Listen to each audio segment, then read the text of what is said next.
the Provisional Government of the Irish Republic, to the people of Ireland, Irish men and Irish women, in the name of God and of the dead generations from which she receives her old tradition of nationhood, Ireland, through us, summons her children to her flag and strikes for her freedom. The Easter Rising was the first strike at the heart of the British Empire, and in a sense it was hugely symbolically important. It was woefully unsuccessful and involved very few people, but it was right at the heart of the empire, Dublin as the second capital.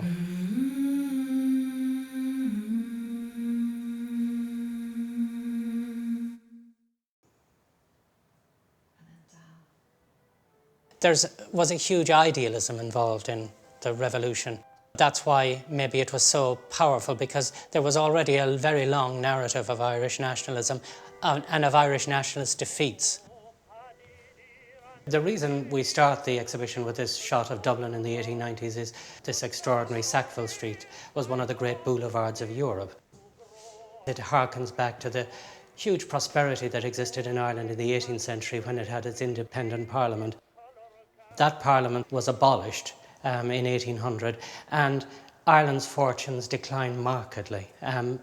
Shortly, in the middle of the century, the Irish famine happens. 2 million people, a quarter of the population, disappear in 10 years. By the time this photograph was taken in 1890, Dublin had one of the worst poverty problems in Europe, and also a kind of ruling aristocracy, or the landed gentry, who had very little interest in Ireland. So the 19th century had all sorts of tensions in Ireland. I mean, it was impossible for it not to erupt into some kind of violence.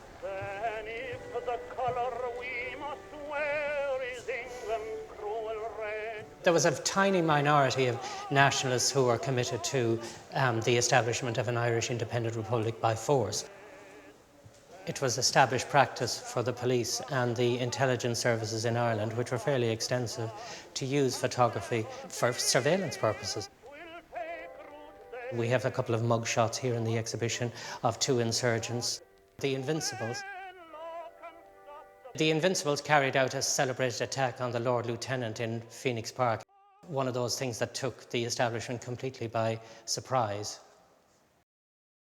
When photographs become really political in Ireland is from the 1880s onwards, and largely around the very contentious issue of eviction and the entire issue around land tenure and how landlords behaved in Ireland. The Land League, who were very well aware of the propaganda value of photographs. So if they were aware of evictions happening, the Land League actually employed proper studio photographers to come and cover the event, so that the information about what was happening in Ireland could be readily disseminated. This page from an album is a very good example of the different ways in which evictions became politicized through photography. The bottom image is completely posed, probably created by a studio. The top image was an amateur shot and shows the moment at which the eviction is taking place and the scores of police who are in attendance, because obviously these often ended in violence.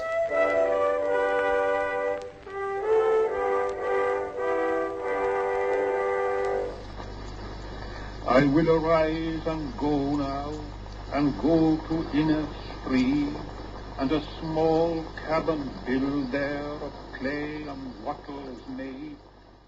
It's often said that Ireland had a cultural revolution before it had a political revolution. From the 1890s in particular, there was an extraordinary explosion of intellectual activity at every level throughout Ireland: theatre, art, publishing, poetry, partly to do with the Celtic revival and a sense of Irishness for the first time, feeding back into nationalist and republican sentiment.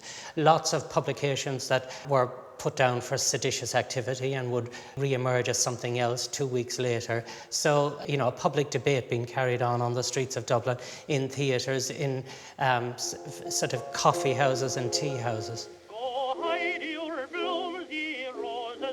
And it's largely the sort of figures from this who were behind the Easter Rising itself. Largely intellectuals and poets.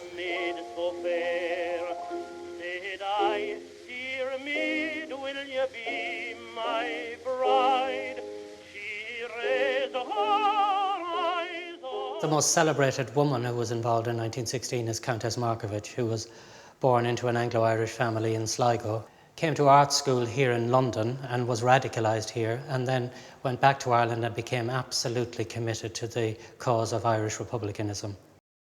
Arm your soul with noble and free ideas, and if, in your day, the call should come for your body to arm, do not shirk that either.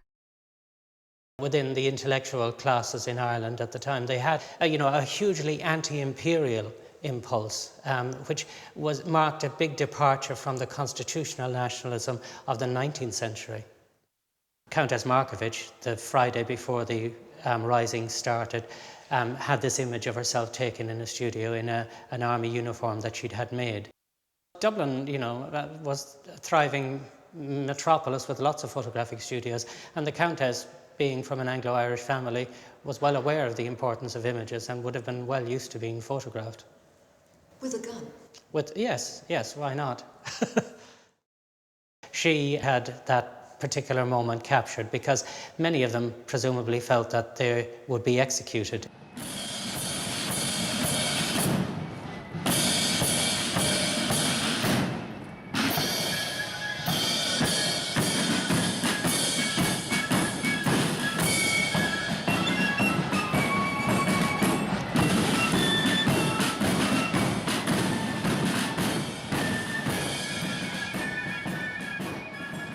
There was a widespread view, even before the rising happened, within national circles, and who could blame them, that even though a Government of Ireland Act had been passed to re-establish the Parliament in Dublin, the British authorities had no interest in doing it. It was kicked into the long grass. World War I was a convenient smokescreen, and nothing had been done to try and appease unionist sort of feelings north of the border or figure out how it might actually work.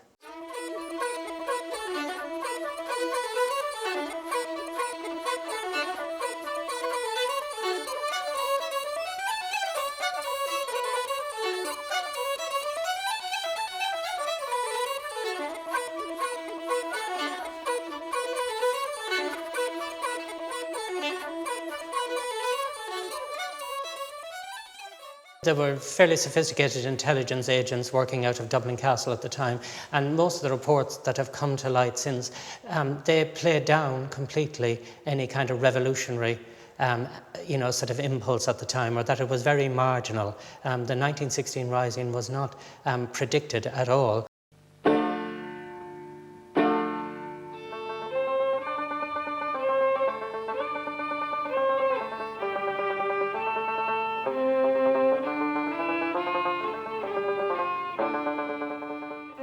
It was slightly chaotic at the beginning because there was a call to arms for Easter Sunday, which was countermanded. So some of the people who were meant to be involved in it didn't show up. So the rising proper happens on Easter Monday. Probably around 1,800 people, a ragtag of different organisations at the time, occupy about 8 sites around the centre of Dublin, the most important of which was the GPO. Easter Monday, we assembled outside Liberty Hall down there in Beresford Place for the march of the attack on the GPO. Most of the volunteers in that were to attack there, do you see, because it was decided by a good number of volunteers that they'd take no notice of this call off, that they would go out. There's been a great deal of debate about why did they not take Dublin Castle, which had a very small garrison. But the GPO, probably in symbolic terms, was an extraordinary coup because the Doric facade of the GPO resonated as a kind of great bastion of English establishment in Ireland. Ride proudly high over Dublin town. In this supreme hour, the Irish nation must, by its valour and discipline, and by the readiness of its children to sacrifice themselves for the common good, prove itself worthy of the august destiny to which it is called. Signed on behalf of the Provisional Government, Thomas J. Clarke, Clearly, some of them thought that the country would rise up, but there wasn't any great support at all by the local populace, because it's been estimated, about 200,000 Irish men fighting on the British side. So there was a lot of hostility towards the uprising when it happened, because there were many people who were depending on pensions from the British Army or stipends from the British Army, and they thought that this would complicate all of that at very best.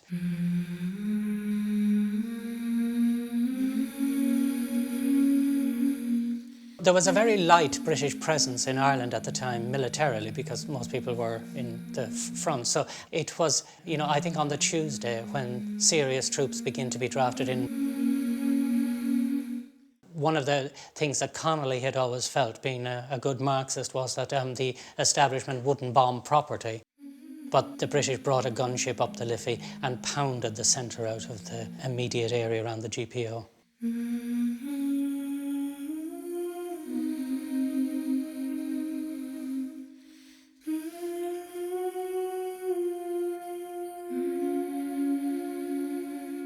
It created a series of indelible images of, a very sophisticated early 20th century major European capital, the centre of which was eviscerated, to show, if you were a nationalist, what imperialism would do in order to preserve itself.